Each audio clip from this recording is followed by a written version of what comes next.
Hi friends, welcome back to మాటే మంత్రం Telugu audio stories. అందరికీ నమస్కారం అండి. ఈరోజు మనం చదువుకోబోయే కథ నీ మీద మన సాయరా 25వ భాగం. కార్తీక్ నేషనల్స్కి సెలెక్ట్ కావటంతో అతనికి ఏం చూడటానికి బెంగళూరు వెళ్తూ నైనికని కూడా తీసుకుని వెళ్తాడు. అక్కడ హోటల్ రూమ్లో ఏకాంతంలో హద్దులు దాటపోయి తనని తాను కంట్రోల్ చేసుకోవడానికి తిప్పలు పడుతుంటాడు విరాట్. నైనిక నాకు మొన్నటిలా స్వీట్ బైట్ కావాలి అని పట్టుపట్టింది. ఏయ్, నీకేమైనా పిచ్చంటే మొన్నటిది ఇంకా పూర్తిగా తగ్గలేదు అంటూ ఆ మచ్చ మీద ముద్దు పెట్టుకున్నాడు. అలా కాదు, గట్టిగా మొన్నట్లా బాగా పెయిన్ కావాలి నాకు అంది. నిజం చెప్పు, ఎందుకలా అన్నాడు. ఎందుకంటే నాకు ఫీలింగ్స్ ఉంటాయి కదా, అందుకే. ఆ ఫీలింగ్స్ కంట్రోల్ కావాలంటే ఆ మాత్రం పెయిన్ ఉండాలి అంది. కానీ విరాట్ ఫీలింగ్స్ అలా చేస్తే కానీ కంట్రోల్ కావు అనుకుంటుంది. అది విరాట్కి అర్థమైంది. తన ఫీలింగ్స్ని కంట్రోల్ చేయటానికి ఆమె అంత బాధను భరించాలి అనుకుంటుంది అని. నీకు మరీ పిచ్చెక్కువయింది, అలా ఏం అవసరం లేదు, నువ్వెందుకు అలా చేయమంటున్నావో నాకు తెలుసులే అంటూ ఆమె గుండెలపై మరోసారి గట్టిగా ముద్దు పెట్టుకుని ఇంక లేచి రెడీ అవ్వు అంటూ ఆమెను పక్కకు దొర్లించాడు. కాదు, నాకు కావాల్సిందే అంటూ రాహుక్కు తీసి దాన్ని తీసేసి అతన్ని తన గుండెలపైకి లాక్కొని, ప్లీజ్ బావా, వన్ స్వీట్ బైట్ ప్లీజ్ అంటూ విరాట్ని మరింతగా రెచ్చగొట్టింది. అసలే కోరికని అణుచుకోవటానికి సతమతమవుతున్న విరాట్ ఆ దెబ్బతో క్లీన్ బౌల్డ్ అయ్యాడు. ఆవేశంగా ఆమె వక్షోజాలను ముద్దులతో ముంచెత్తాడు. ఆమె అమృత భాండాలని అక్కడక్కడ చిన్నగా పళ్లతో బయట చేస్తున్నాడు. ఈ చర్యతో నైనిక ఒంట్లో కూడా సెగలు రేగాయి. ఆమె తనువు ఏదో కావాలని ఆరాటపడుతోంది. అప్పుడు కానీ పూర్తిగా అర్థం కాలేదు నైనికకి విరాట్ ఎందుకు తనని తాను కంట్రోల్ చేసుకోవటానికి అంత బాధపడుతున్నాడు అని. అప్పుడు విరాట్కి ఆమె ఎద కింద భాగంలో ఏదో నల్లగా కనిపించింది. పరీక్షగా చూశాడు. పచ్చబొట్టు గుండ్రని అక్షరాలతో రాసి ఉంది. సీరియస్గా చూశాడు ఆ పచ్చబొట్టుని, ఆమెని. ఏంటిది అన్నాడు అంతే సీరియస్గా.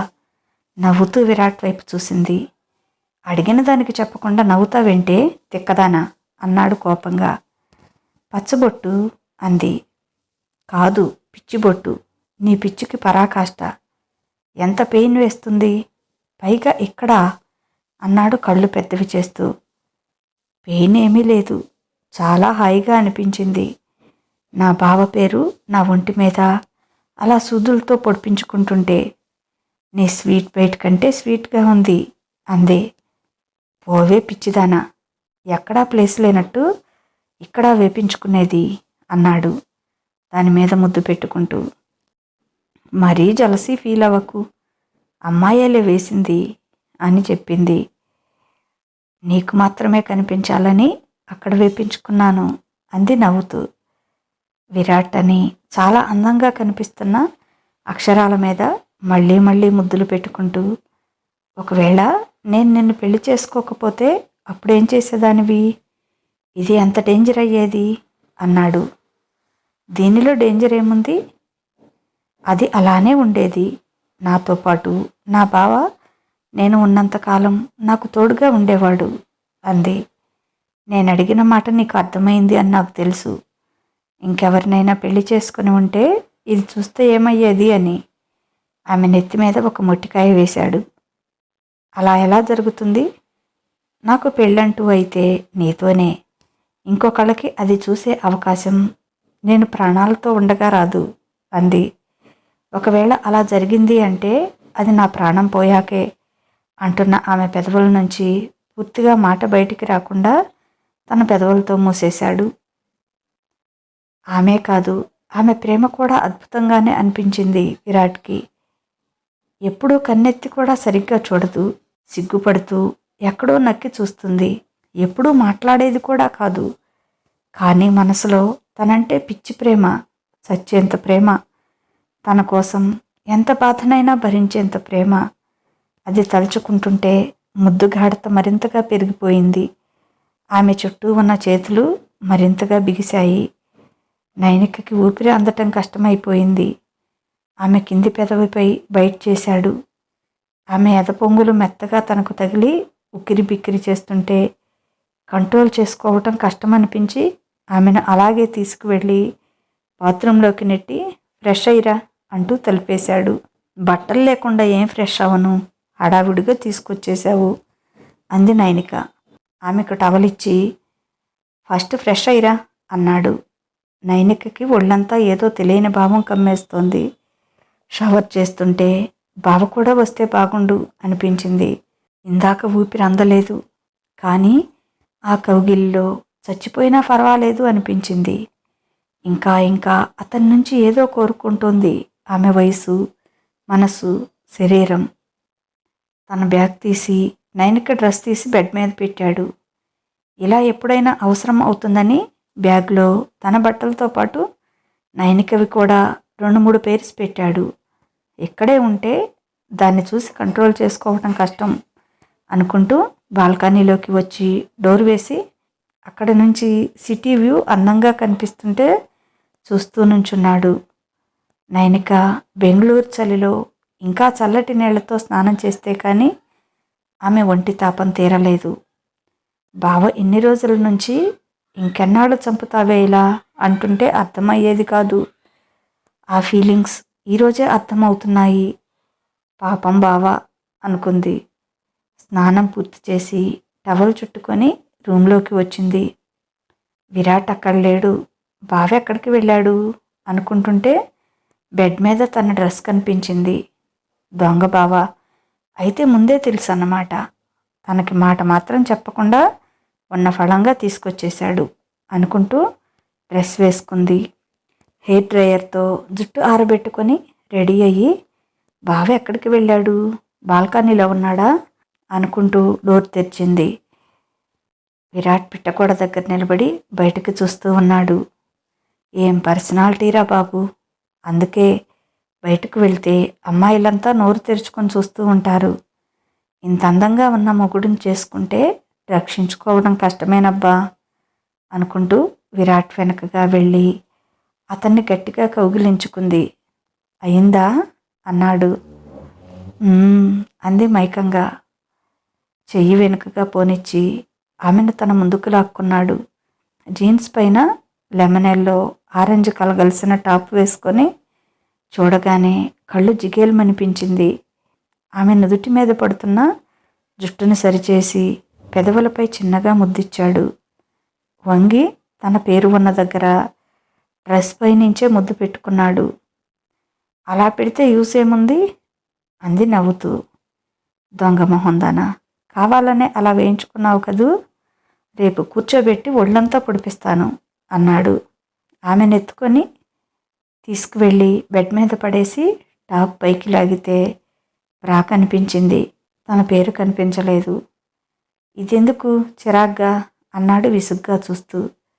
నైనిక పకపక నవ్వుతూ రా కొంచెం పైకి లాగుతుంటే దొంగ మొహందానా, కావాలనే అక్కడ వేపించావు కదూ, లోపల ఎక్కడో దాచిపెట్టి నన్ను ఉడికించటానికి అన్నాడు. నువ్విలా చిన్నపిల్లాడిలా ఉడుక్కుంటుంటే చాలా బాగుంది బావా అంటూ మళ్ళీ నవ్వింది. తెల్లటి పాలరాతి లాంటి ఆమె శరీరం మీద విరాట్ అనే గుండ్రటి అక్షరాలు నల్లగా మెరుస్తూ కనిపించాయి. ప్రేమగా దాని మీద నిమురుతూ మన పెళ్ళయ్యాక వీటిని బ్యాన్ చేసి పారేస్తాను అన్నాడు. నీ పెళ్ళాం కోసం ఊర్లో ఆడవాళ్ళందరినీ బ్రా వేసుకోవద్దు అంటావా, అప్పుడు లేడీస్ అంతా నీ మీద దండయాత్రకు వస్తారు అని పడి పడి నవ్వింది. ఊర్లో ఆడవాళ్లతో నాకేం పని, నా పెళ్ళాం వరకు బ్యాన్ చేస్తా అన్నాడు టాటూ మీద ముద్దులు కురిపిస్తూ. నీకు నమస్కారం బాబు, ఆ పని మాత్రం చేయకు, కావాలంటే నీ దగ్గర ఉన్నంతసేపు వేసుకోను అంది. ఇంతకీ మనం ఇక్కడికి ఎందుకు వచ్చాం బావా అంది. ఇందుకే, ఫస్ట్ నైట్ కోసం అన్నాడు చిలిపిగా చూస్తూ. అందుకు కాదని నాకు తెలుసులే కానీ చెప్పు బావా అంది. నీ పీతబుర్రలో కూడా తెలివి ఎక్కువవుతుందే, సర్ప్రైజ్ అన్నాడు. టాటూని పెదవులతో గట్టిగా బిగించి చిన్నగా కురికి వదిలాడు. ఎప్పుడు వేపించుకున్నావిది అన్నాడు. చాన్నాళ్ళయ్యింది అంది సాగదీస్తూ. ఆ చాన్నాళ్లే ఎప్పుడు అన్నాడు. అదో పెద్ద కథలే బావా. నేను 9th క్లాస్ చదివేటప్పుడు మా స్కూల్ వాళ్ళు ఓ హిల్ స్టేషన్కి ఎగ్జిబిషన్కి తీసుకువెళ్లారు. అక్కడ వేపించుకున్నాను అంది. నోరు వెళ్ళబెట్టి చూశాడు విరాట్. 9th క్లాస్ అప్పుడా? అంత చిన్న వయసులోనా అన్నాడు ఆశ్చర్యపోతూ. అప్పుడే. మా ఫ్రెండ్స్ అంతా వాళ్లకు నచ్చిన బొమ్మలు టాటూగా వేయించుకున్నారు. నేను తర్వాత వెళ్ళి ఇలా ఇక్కడ నీ పేరు వేయమంటే ఆ అమ్మాయి వేయనంది. వద్దమ్మా, నువ్వు చిన్నపిల్లవి. ఇలా ఒక అబ్బాయి పేరు ఒంటి మీద పచ్చబొట్టు పొడిపించుకుంటే భవిష్యత్తులో అది నీకు శాపం అవుతుంది అంది. చాలా బాధపడాల్సి వస్తుంది అని చెప్పింది. అప్పుడు నేను ఆమెకి మా ఇద్దరికి చిన్నప్పుడే పెళ్ళైపోయింది, అది మా బావ పేరే, ఏమీ పర్లేదు వేయమని బ్రతిమలాడాను. మా బావ తప్ప దీన్ని ఇంకెవరూ చూసే అవకాశం లేదు అని చాలాసేపు అడిగితే, మీ బావ పేరైతే కనపడే దగ్గర వేయించుకోవచ్చుగా అంది. లేదు, అది మా బావకి ఒక్కడికే కనిపించాలి, అందరికీ కనిపిస్తే ఎలా అన్నాను. నిజంగానే మీ బావతో నీకు పెళ్ళయిందా అని అనుమానంగా అడిగింది. అప్పుడు ఫోన్లో ఉన్న మన ఫ్యామిలీ ఫొటోస్ అన్నీ చూపించి, ఇతనే మా బావ అని చూపించాను. చాలా బాగున్నాడు పిల్ల నీ బావ, మీ ఇద్దరి జంట చాలా బాగుంటుంది పెద్దయితే అని నవ్వింది. అయినా కూడా ఈ ప్లేస్లో వద్దులే, బాగా నొప్పిగా ఉంటుంది, ఇంకెక్కడైనా వేపించుకో అంది. లేదు, ఇక్కడే కావాలి, మా బావ కోసం నేను ఎంత నొప్పైనా భరిస్తాను అన్నాను. అప్పుడు వేసింది ఈ టాటూ. తర్వాత రోజు జ్వరం కూడా వచ్చింది అంది గర్వంగా చూస్తూ. అది విన్న విరాట్ నిజంగానే స్టన్ అయిపోయాడు. ఈ మధ్య తను క్లోజ్గా ఉండటంతో ఇలా తన పేరు టాటూ వేయించుకుంది అనుకున్నాడు. కానీ తను 9th క్లాస్లో ఉన్నప్పుడు అని చెప్తుంటే నివ్వెరపోయాడు. ఈ తింగరిదానికి ఏమీ తెలియదు అనుకునేవాడు అప్పుడు.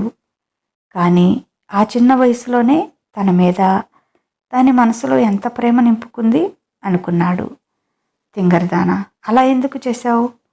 బాగా పెయిన్ వేసిందా అన్నాడు ప్రేమగా ఆ పేరు మీద ముద్దు పెట్టుకుంటూ.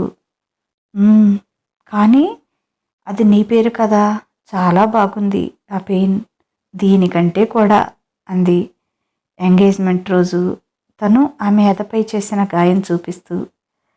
ఆమె మీద అమాంతం పెరిగిపోయిన ప్రేమతో గట్టిగా కౌగిలించుకొని ఆమె ఎదపై మళ్ళీ బైట్ చేశాడు. అతని మొహాన్ని మరింత గట్టిగా హత్తుకుంది.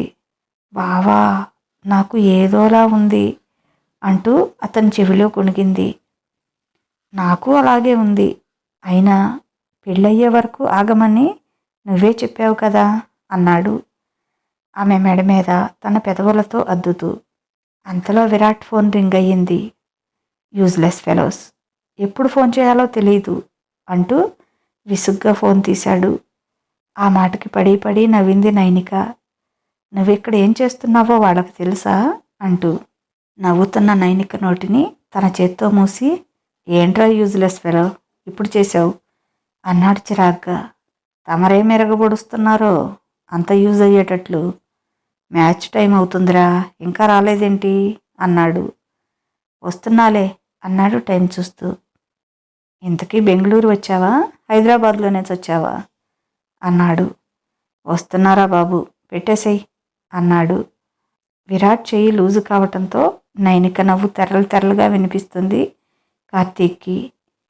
పక్కన సౌండ్స్ ఏంట్రా, లేడీ వాయిస్లా ఉంది. నీ పక్కన లేడీసా? ఒరేయ్, తుఫాన్ వస్తుందేమో, అసలే నా మ్యాచ్ ఉందిరా ఈరోజు అన్నాడు.